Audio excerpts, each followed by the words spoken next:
The solar eclipse is this Monday, and many people are driving and flying to points around the U.S. to see it. That's right, and some people will board Holland America Cruise Line's Koningsdam in San Diego today to sail the eclipse path off the coast of Mexico. So joining them is going to be Adam Burgasser, professor of astronomy and astrophysics here at UC San Diego. Thank you so much for joining us. Thank you for having me here. Okay, so you guys probably have a boarding time not very soon here, I should say. So thank you for being in here in studio. First of all, let's talk about the path of the eclipse, where you guys are going to be getting that really great viewing.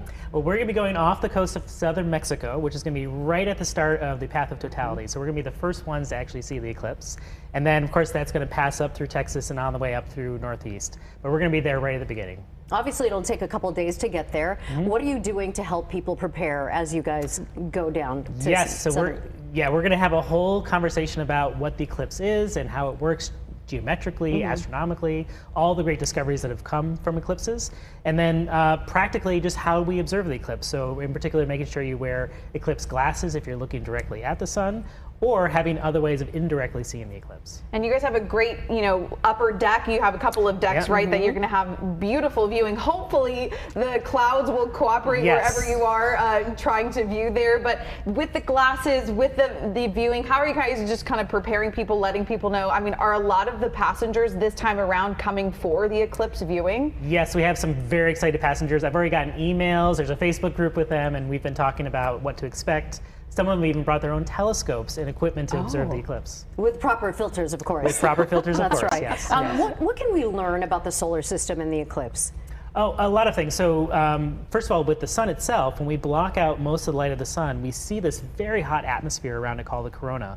And that is extremely important because it's very high energy, lots of magnetic activity, and it creates all the weather. We don't think of weather, but there's actually weather in space, and that's coming and driven from that corona. So this gives an opportunity to block out the sun and observe that kind of rare part of the atmosphere of the sun. And so, sorry, go ahead. No, I know that NASA scientists are doing a lot of experiments right now, taking advantage of it. Yeah, so both to study the sun and to get a chance to observe that corona directly. It's also interesting because when the eclipse happens, and this is something that people will experience if they're in totality, is it will get cooler because of course you're blocking the sun. Right. And so seeing how that cooling kind of happens and how it spreads out is actually a way of studying how our climate responds to changes in brightness. So we know that a lot of people going on the Koningsdam, going for leisure, you're probably going to be at work though when this is all happening. So for you specifically and just your studies and what you want to bring back to students at UC San Diego, what are you going to be looking for or studying, noticing during the eclipse? Yeah, so I'm going to be really interested in what we see in terms of the corona. Right now the sun is at its most active state it's been for about 10 years now. And that will manifest in some properties of the corona itself. So obviously with the equipment I have on the ship, I won't be doing great scientific measurements, but kind of being able to see that and also then interpret that for the students back home. I'm actually teaching a class on our response to the sun and how the Earth climate changes. That's going to be something that we can bring back and say, hey, look, here's an example of how a change to something like the sun is actually changing the weather. Yeah, and also, not only the change in the weather that happens during the total eclipse, but also the impact that it may have on animals. Can you talk a little bit about that aspect of it? Yeah, so there's a lot of documentation where the birds will sort of think, oh, it's nighttime, so we're going to quiet down, so they kind of settle down. Other animals will, believe that it's nighttime and they will change their behaviors. And even flowers will kind of close up because, again, they assume or they think, they respond to the sunlight. When the sun goes away, they close up, and so they'll do that briefly for the eclipse as well. That's been documented for centuries. They've talked about that, and they always thought it was something very magical with the solar eclipse, but obviously it's science.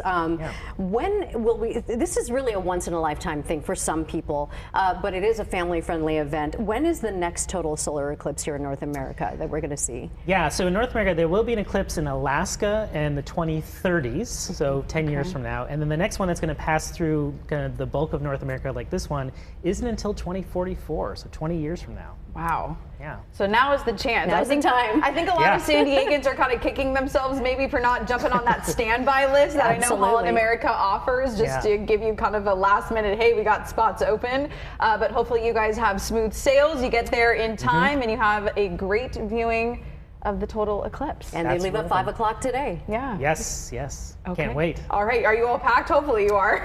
All my stuff's on the boat, so I just have to get on, and then we can go. All right. Well, we won't hold you too much longer. Thank you, Professor, so much for joining us today. Thank you so Thank much. you. Thank All right. you. Hopefully you're all packed and ready to go. Yes. All right. Yes. Yes.